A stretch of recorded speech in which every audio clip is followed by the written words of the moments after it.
E agora a gente conversa ao vivo com o pré-candidato à presidência da República, o senador Álvaro Dias. Bom dia, senador. Oi, bom dia. Obrigada pela sua presença. Veio de Prazer. tão longe aí, uma honra recebê-lo aqui. Uma alegria estar em Santos, né? Que bom. Uma cidade onde passamos alguns bons momentos na juventude. Ele estava me contando aqui antes da gente começar a entrevista que ele já veio bastante para cá, aproveitou bastante, né, senador? A relação do norte do Paraná com São Paulo é muito estreita. Eu sou paulista, inclusive. Sim. Né? Muitos paulistas no norte do Paraná. E há algum tempo antes de se dirigir a Curitiba, ao litoral do Paraná, de Santa Catarina, o paranaense se dirigia a São Paulo, especialmente Santos. Né? Sim. Então, aqui eu vi o mar pela primeira vez. Oh, coisa boa. Bom, vamos falar de política agora, certo. então, senador. São quase 50 anos de vida pública, Exato, né? 41 anos de mandato. Pois é, e antes de chegar no Senado, o senhor já passou por deputado estadual, federal, vereador, foi né? governador, vereador, antes Exato, de tudo, foi governador do Paraná e agora vai tentar aí uma pré-candidatura para a presidência da República. Conta um pouquinho da sua história, senador. É um momento crucial para o futuro do país, né? A eleição mais importante, sem dúvida, mais importante desde a redemocratização. Exatamente em função do caos dessa tragédia política. Exatamente.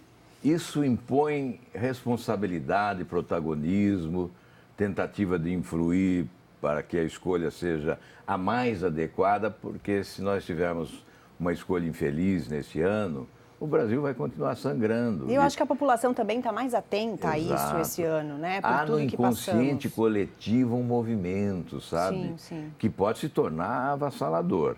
E olha, ou os políticos mudam ou serão atropelados. Sim. Nós achamos que esse movimento que surgiu em 2013 nas ruas do país, que empurrou Polícia Federal, Ministério Público e a Justiça, esse movimento vai chegar agora na política.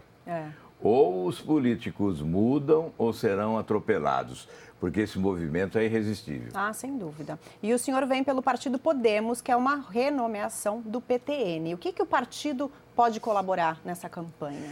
Olha, nós somos um partido em construção. Aliás, nós não temos partidos no Brasil, não é? Nós temos siglas para registro de candidaturas.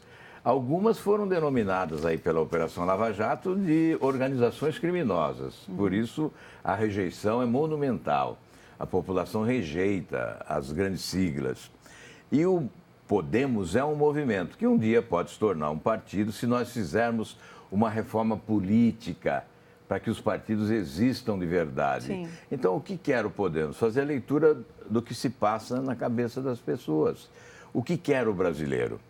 E olha, nós sabemos de uma coisa, ou o Brasil faz a opção de mudar para valer, refundando a República, ou nós vamos envelhecer na pobreza, nos tornaremos uma nação envelhecida e pobre. Agora é o momento da mudança radical, do rompimento com esse sistema. E entre as suas propostas, eu queria destacar uma situação que o senhor é contra o foro privilegiado, é isso? Exatamente. O projeto de minha autoria, de 2013, que acaba com o foro privilegiado, foi aprovado no Senado, está na Câmara desde junho. Portanto, a Câmara demorou.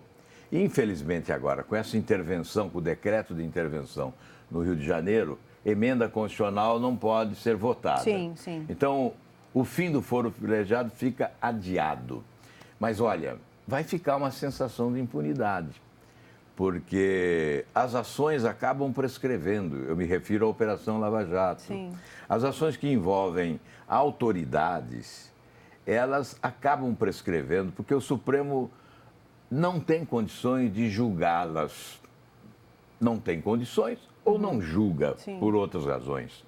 Não é? A verdade é que até agora ninguém foi julgado no Supremo. Lá em Curitiba, mais de uma centena de presos e, a partir do Supremo Tribunal Federal, ninguém.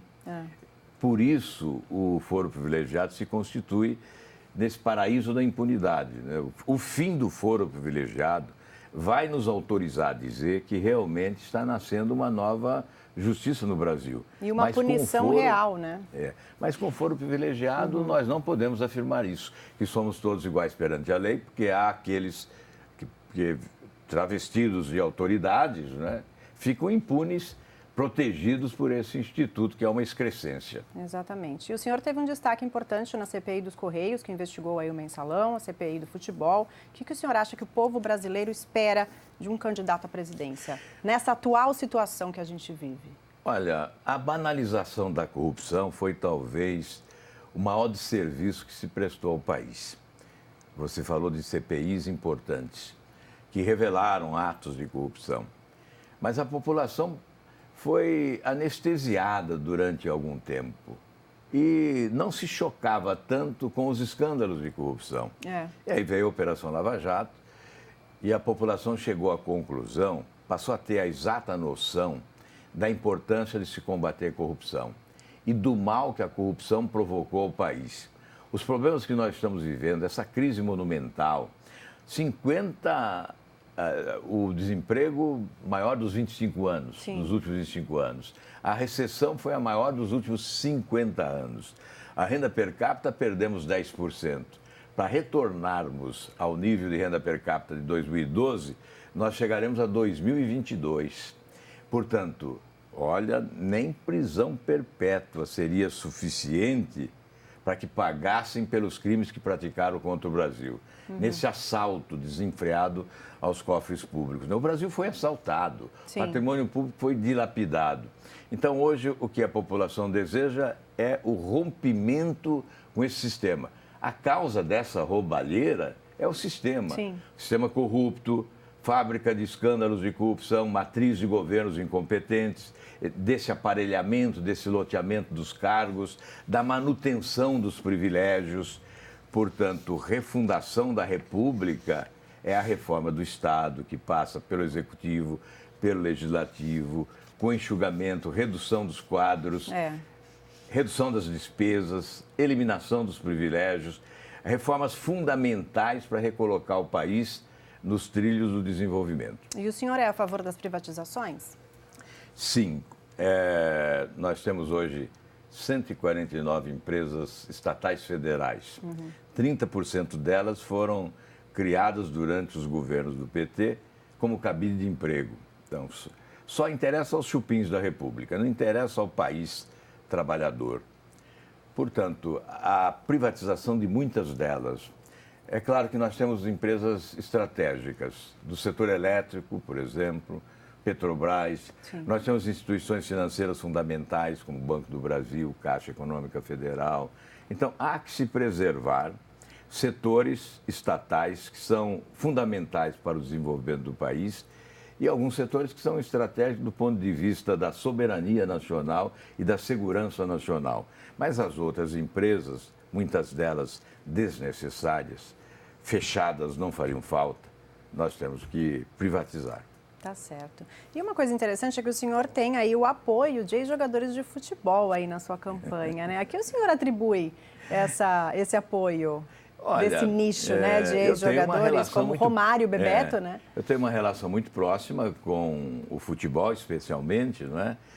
Presidi essa CPI do futebol, que realmente fez um diagnóstico completo das irregularidades existentes, deu origem ao Estatuto do Torcedor, à Lei de Responsabilidade do Desporto. Foi uma CPI muito importante. E essa relação próxima com o futebol talvez seja uma das razões. Mas eu vejo alguns ex-atletas, né, como Romário, Bebeto, Marcelinho Carioca, que aderiram ao Podemos, e outros que estão vindo, inclusive, brevemente, certamente estarão no partido, né? São atletas que emergiram socialmente, né, que ascenderam socialmente e sentem a necessidade de devolver um pouco daquilo que conquistaram graças à imensa maioria de pessoas humildes. Sim, né? E querem ver a mudança. Exato. Também, né, senador? Eles estão desejosos dessa mudança, obviamente refletindo a paixão pelo esporte, mas que se transforma também em paixão pelo país. Né? Sem dúvida. Um país digno, obviamente, dos brasileiros. É isso que nós desejamos. Assim Por isso, seja. nós vamos arrancar esse país das mãos dos que o assaltaram nos últimos anos e devolver à população brasileira. Assim seja, senador. Bom, muito obrigada pela sua entrevista, pela sua presença aqui. Conversei com o senador Álvaro Dias, que é pré-candidato à presidência da República. Muito obrigada pela sua presença, viu, senador? Eu que agradeço. Boa tarde para o senhor.